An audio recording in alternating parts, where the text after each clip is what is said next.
I was in this same spot in February, exactly 2 months ago, talking to you about the updates that I wanted to do to the garden and my idea, things that I was working on, and being very, very excited about the growing season.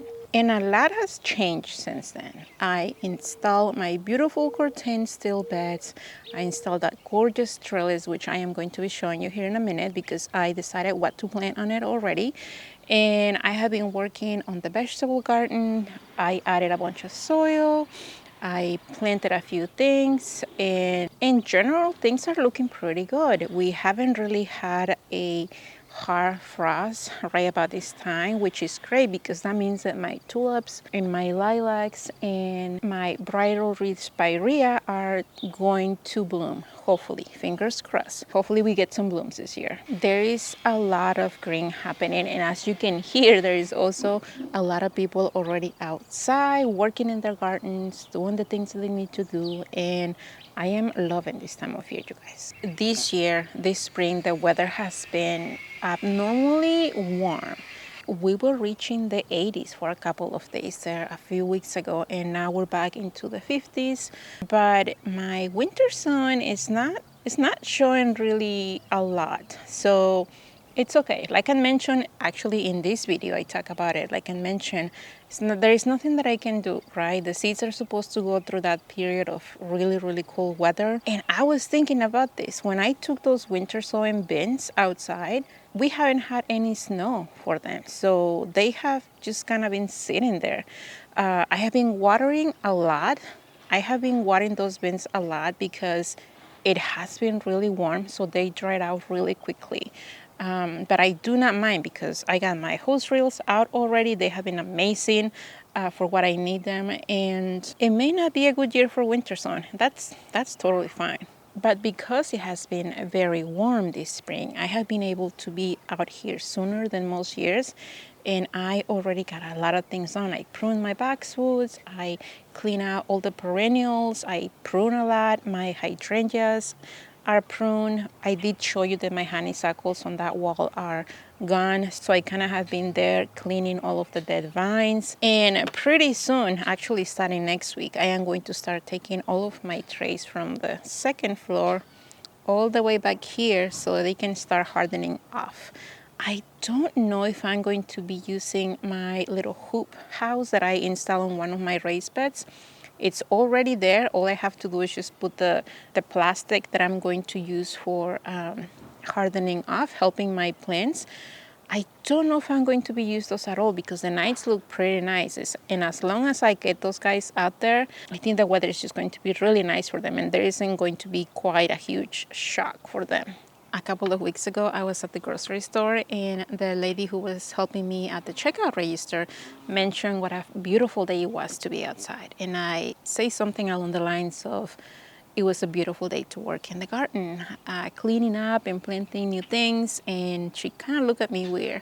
And I get it. Not everybody that I meet or that I talk to is a gardener. And I have to remind myself of that because, you guys, if you meet me and if you start talking to me a little bit about being nice outside or even giving me a hint that you like plants, I can just go on and on talking to you about plants, starting from seed, planting outside, how my tomatoes did last year, my redbud tree that died, my lilacs. And I feel like sometimes I come off a little weird that way because not everybody loves gardening. And like I said, I have to remind myself of that.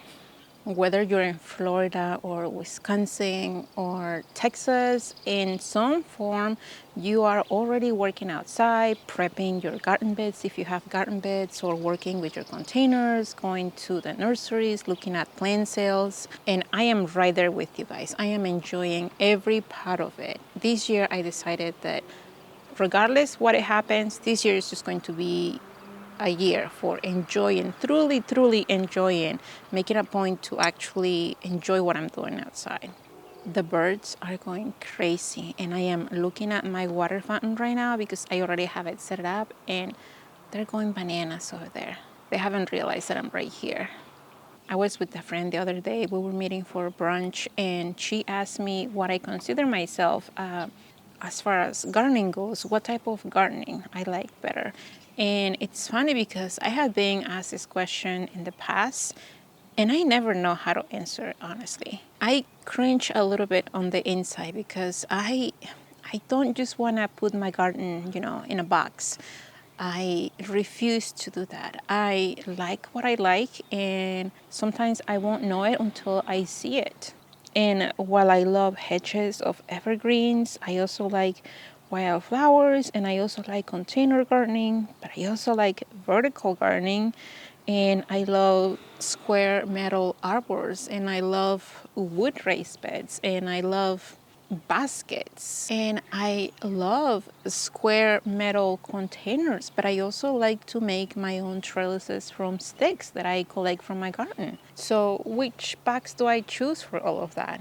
Whether you prefer a neat and tidy garden or something more formal with lines and hedges, or a little bit more cottagey with the wildflowers, all the options out there for you to create your own space, they are endless. There is so much to choose out there for you to bring into your own backyard.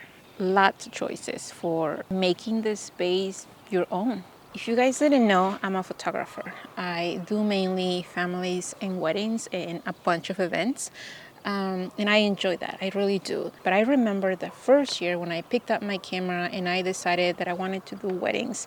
I met with this amazing wedding photographer that I really looked up to, and she kind of took me under her wing and she took me around, showed me the ins and outs of being a wedding photographer. And I remember one of the things that she talked to me about from the very, very beginning was about the importance of taking pictures to please my clients, because a lot of us beginner photographers will make the mistake of taking or wanting to create amazing pictures in order to impress other photographers, right? In order to get those comments from other photographers in the industry and, create some sort of name for yourself, I guess. And I remember her talking to me about shoot for your clients. Take the pictures that will make your clients just go crazy about you and your work. And that was great advice for me, you guys, because I love to create the images. I love the technical part of it. I love to pick up the camera and take the images.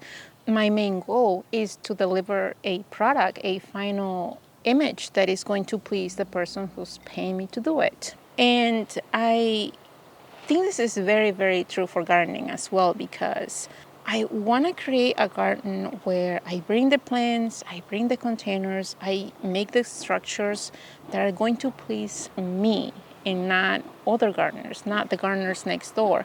Sometimes I can forget about that, honestly. If I'm being really honest, sometimes I can forget that this place, it has one main goal: to please me, to give me the joy, the happiness that I want from it, and to create something amazing for me. And don't get me wrong, whenever I make something, I create a new structure, whenever I post pictures of those things on social media, I love to get, the comments from you guys that you love it, that you can't wait to see how it's going to turn out, whatever it is. I love that. Even if you guys were telling me that, this is not what I would choose, this is not what I will do, or I will do something completely different than what I'm doing in my garden, I will still do those things because those are the things that please me. The person sitting in this chair, looking at the things, dreaming about the things, planting the things, is me. And I am the one coming here every morning in the summer with my cup of coffee and looking at all this beauty that I created.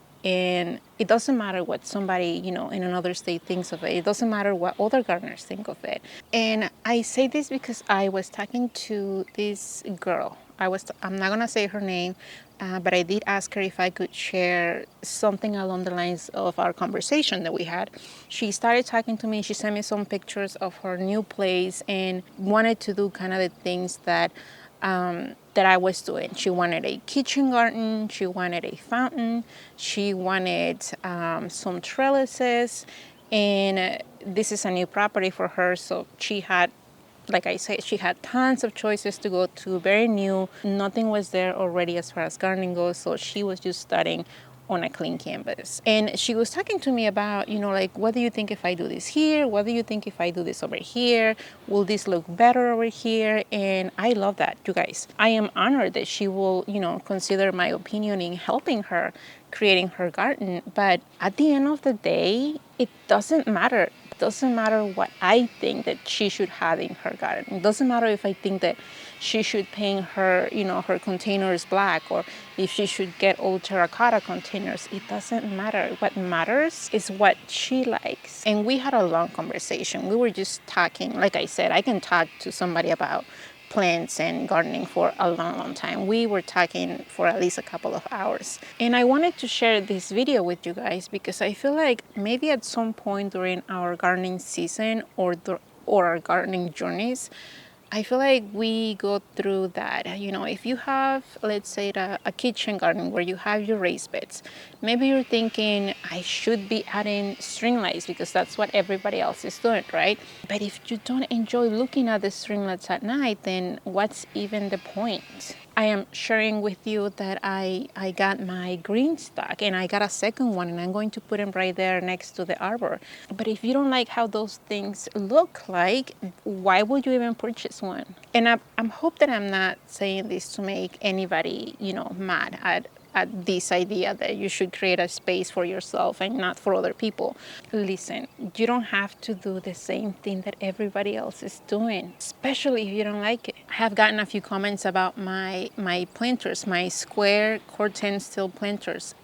People think that they look a little bit cold and not inviting, and that's fine. You know, that's their opinion and I respect what they're saying, but I love those things, you guys. I personally love them. I am so glad that I added those things to my garden, and I cannot wait to see how they turn out to be with the rust coloring going on. The Gorilla card that I got 2 years ago, it has been amazing. That thing is powerful. That thing is heavy duty. Unfortunately, because my garden is very small and that thing is very wide, sometimes I really have trouble going through the paths or just killing everything that is kind of close to it with the wheels. Unfortunately, that thing is probably going to have to go to my mom's because I'm going to have to downsize. I'm going to have to go back to my old Menards metal wagon that I absolutely adore, but it was so old, you guys. I had to replace it a couple of years ago, and that's when I got the Gorilla cart. Everybody that I know has those Gorilla carts. Unfortunately, it doesn't work for my space. My coffee's gone and I am getting a little bit cold. So I am gonna move on and show you the plant, the shrub, the climber that I got for that trellis that I have, that I'm looking at it. And I definitely wanna do that today. So let's go. This right here is Bathsheba. The sun keeps coming in and out. And this is a David Austin rose that I found locally a couple of days ago. I actually have been eyeing this rose for a while, for about 2 years now. And about 3 months ago, I finally decided to order one through the David Austin website online, and I got a bare root.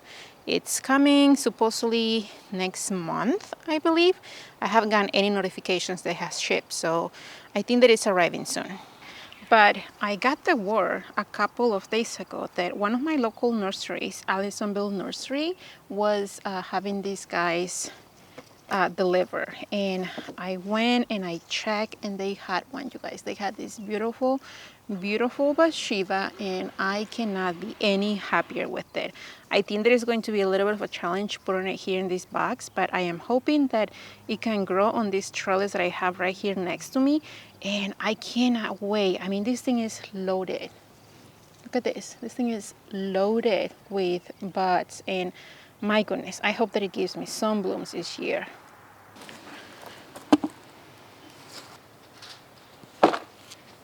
For those of you who are making fun of my little shovel, I mean, the joke's on you, you guys, because this guy is the perfect tool for this job. And if you're wondering, I got this little shovel at Menards. Trying to keep it center. Now, if you're wondering, this corten steel bed, it is bottomless. It doesn't have a bottom. It does come with one, But because I have here the ground, look at this.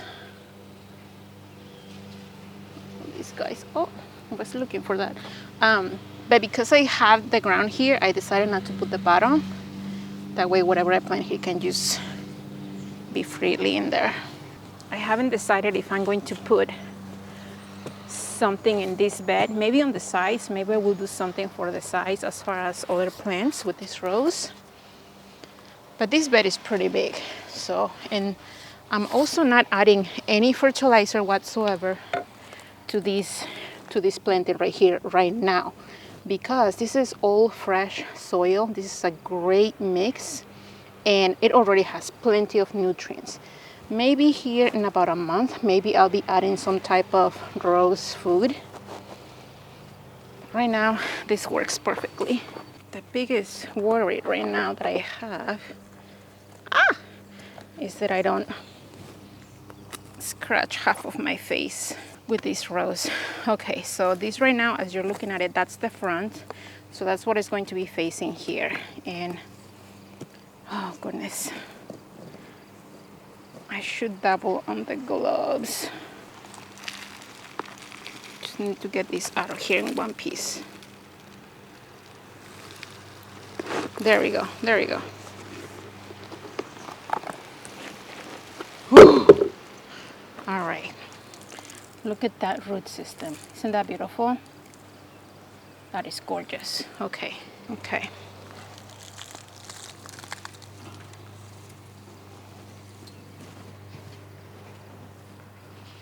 I want to make sure that I have maybe like half of the branches on the back of the trellis and half of them in the front, if that makes sense.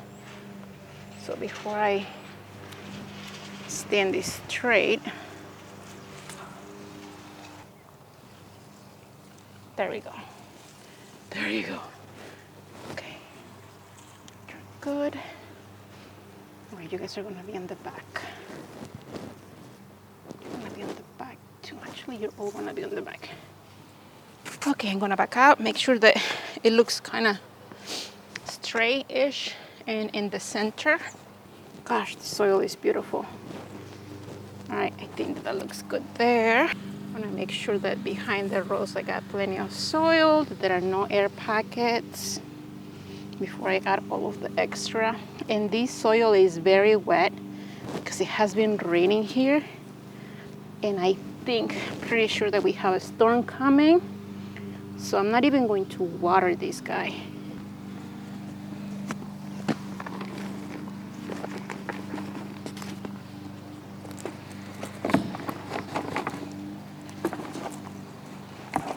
If you're wondering about this little pink guy, I got this at Hobby Lobby. Okay, this looks really good. Yes. Okay, so the beautiful thing about having this like here, I have all this trellis. I have all this space on the trellis to guide my branches, and I am definitely going to do that as I am able. As they get taller, this guy goes in the front. I am going to gently guide them through the openings of the trellis. This guy. So gently and slowly, I think maybe this guy goes in the front. Ooh. Okay. There we go. So as these branches get taller, they'll just fill up this space right here and they'll go climbing up this beautiful, beautiful trellis.